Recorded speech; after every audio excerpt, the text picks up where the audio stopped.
नमस्कार। आप अभी लाइव तस्वीरों में देख रहे हैं, मैं ज़िले के CCL अरगड्डा क्षेत्र मुख्यालय के समक्ष खड़ा हूं और ठीक मेरे पीछे जो है संयुक्त मोर्चा के ट्रेड यूनियन के सभी क्षेत्रीय एरिया और विभिन्न विभागों के पदाधिकारी हम लोगों के सामने खड़े हैं। और बीते दिन 12 फरवरी को कोयला सेक्टर में एक बहुत बड़ी हड़ताल हुई थी, जिसमें 4 श्रम कोड को लेकर हड़ताल किया गया था। तो इस विषय में आज सभी 22 स्कोप के कैमरे से जो भी कवरेज हुआ, जो भी बातें निकल के सामने आई, और इन्हीं बातों को लेकर के आज हम लोग से वो 4 श्रम कोड जो केंद्र सरकार लाना चाहती है उसको लेकर के अपनी पक्ष को और अपनी बातों को कहना चाहती है। साथ ही साथ यहाँ के कामगारों को जो है वो धन्यवाद भी दे रहे हैं। आइए जानते हैं कि क्या बताते हैं 4 श्रम कोड के विषय में यहाँ के हमारे वरीय प्रतिनिधि। क्या 4 श्रम कोड रहा? जैसा कि आप सभी लोग जानते हैं कि हिंदुस्तान के 10 सेंट्रल ट्रेड यूनियन और फेडरेशन ने 12 फरवरी को पूरे अखिल भारतीय हड़ताल का घोषणा किया था, जो कल सफलतापूर्वक संपन्न हो गया और लगभग 30 करोड़ मजदूर इसमें सीधे भाग लिए। जहाँ तक 4 श्रम कोड की बात है, वो एकदम मजदूर विरोधी है और हमारे सेंट्रल ट्रेड यूनियन वालों का स्पष्ट मानना है कि बड़े बड़े कारपोरेट घरानों, अडानी अंबानी और बड़े बड़े पूंजीपतियों के दबाव में केंद्र सरकार ने मजदूरों के अधिकारों को हनन करते हुए ये 4 श्रम कोड लाया है। क्योंकि जैसा आप सभी को मालूम है कि भारत में 1930 से 1950 तक हमारे पूर्वजों ने लगभग 29 श्रम कानून हासिल किया था। बाद में 15 कानून हासिल करने के बाद 44 श्रम कानून मजदूरों ने हासिल किया था। उसको एक झटके में ख़त्म करके और 4 कोड लाया जा रहा है। कानून का मतलब मजदूरों का अधिकार ख़त्म करके उसको कोड में परिणत किया जा रहा है, जो मजदूरों का अधिकार नहीं है। इससे मजदूर सीधे गुलाम बन जाएंगे। ये गुलामी का दस्तावेज है। मैं आपको बतलाऊं, वो जो 4 श्रम कोड है, 44 श्रम कोड ख़त्म करके जो 4 श्रम कोड लाया जा रहा है, वो क्रमशः ये है। पहला है वेतन संबंधी कोड, दूसरा है सामाजिक सुरक्षा संबंधी कोड, तीसरा है औद्योगिक संबंध संबंधी कोड और चौथा है व्यावसायिक सुरक्षा, स्वास्थ्य और कार्यस्थल की स्थिति संबंधी कोड। जहाँ तक हम समझते हैं कि वेतन संबंधी जो कोड है, उसमें न्यूनतम मजदूरी के बारे में कोई साफ उल्लेख नहीं है। ये बहुत बड़ा भेग है।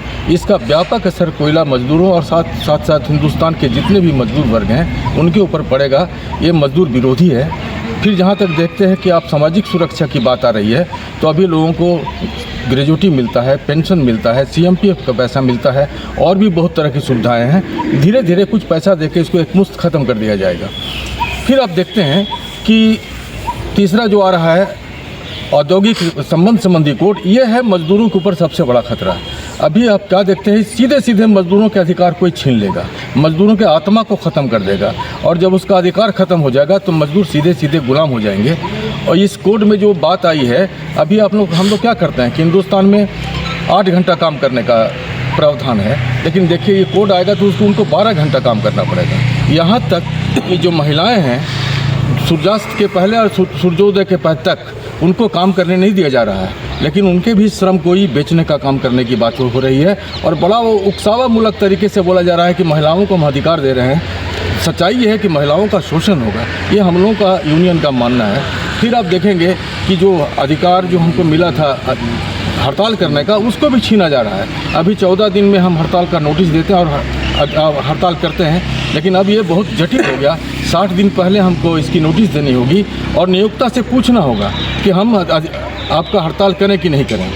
दूसरा बात जो सबसे खतरनाक पहलू है कि अभी मान लीजिए कोई मजदूर डिसमिस हो जाता है तो हम क्या करते हैं कि हम न्यायालय जाते हैं और जीत के पुनः हम नौकरी में बहाल होते हैं, लेकिन इसमें न्यायालय जाने का प्रावधान ही ख़त्म कर दिया गया है। ये बड़ा ही जटिल किस्म का है, सीधी मजदूर वर्ग के ऊपर हमला है और हम समझते हैं कि ये अधिकार के ऊपर जो हमला है, कल मजदूरों ने उसका जवाब दिया है, उचित जवाब दिया है। वो 12 घंटे का ड्यूटी स्वीकार करने के लिए तैयार नहीं है, गुलामी का दस्तावेज अपने ऊपर लिखवाने के लिए तैयार नहीं है। मैं इस संदर्भ में कहना चाहता हूँ कि आज से 100 साल पहले ठीक मजदूर वर्ग ने ट्रेड यूनियन करने का अधिकार लिया था, लेकिन आज उसको सीधा कुचला जा रहा है। आपको आश्चर्य होगा कि जिसका 51% मेंबरशिप होगा वही उसको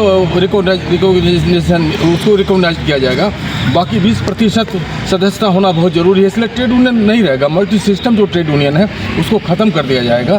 साथ ही साथ आप देखेंगे कि जो भी आदमी खड़ा होगा वो सही ढंग से काम नहीं कर पाएगा। मजदूर को गुलामी की तरफ जाना पड़ेगा, 12 घंटा काम करना पड़ेगा।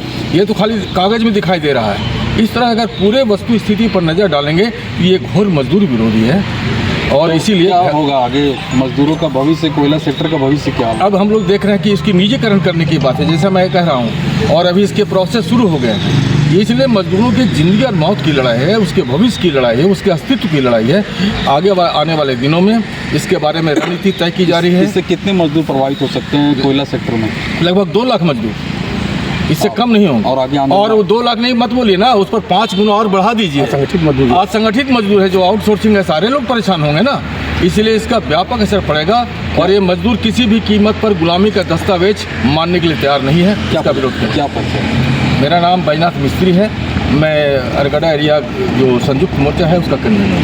तो जैसा कि आपने देखा कि हम लोगों के बीच जो है संयुक्त मोर्चा के कन्वीनर बैजनाथ मिस्त्री जी ने कोयला सेक्टर में होने वाली हड़ताल और ये हड़ताल क्यों हुई है, और 4 श्रम कोड जिससे मजदूरों को जो है कई प्रकार की हानियां हैं, उनका भविष्य, उनका परिवार काफ़ी अंधकार में है, इसको लेकर उन्होंने बताया कि 2 लाख कोयला सेक्टर के मजदूर और असंगठित इसमें मजदूर, वो भी लाखों की संख्या, जो कोयला सेक्टर को निजीकरण करने की सरकार जो ये अपनी षड्यंत्र रच रही, जैसा कि संयुक्त ट्रेड यूनियन के पदाधिकारियों ने हम लोग को बताया और बात किया इस विषय में, और आगे आंदोलन जारी करने के लिए अपनी बातों को रखा कि अगर सरकार इस बात को नहीं मानती है तो आगे हम लोग इस बात को मनाने के लिए अपने आंदोलन चट्टानी एकता को मजदूरों के साथ दिखाने का काम करेंगे। तो मैं रविकांत, 22 स्कोप के लिए रामगढ़ से। क्या आपके बच्चे स्कूल जाने में करते हैं आनाकानी? तो आज ही उसका एडमिशन कराएं आर का pre school and activity centre में, जहां खेल खेल में बच्चों को पढ़ाया जाता है। एक्टिविटी बेस्ड डिजाइन ये स्कूल बच्चों को सही मार्गदर्शन देने के लिए है तत्पर। इस स्कूल में प्री नर्सरी से क्लास 4 तक की होती है पढ़ाई। बच्चों के लिए पिक एंड ड्रॉप की सुविधा भी उपलब्ध। आर का pre school and activity centre, Ravi steel, Pandra, Ranchi. Contact 7061802281। घर रहने का मकान भर नहीं, ये खुशियों की तिजोरी है। दरवाजे पर दस्तक देता पड़ोस, खिड़कियों से उमड़ आता आसमां, तारों में उलझी ऐसी ना जाने कितनी दास्तां।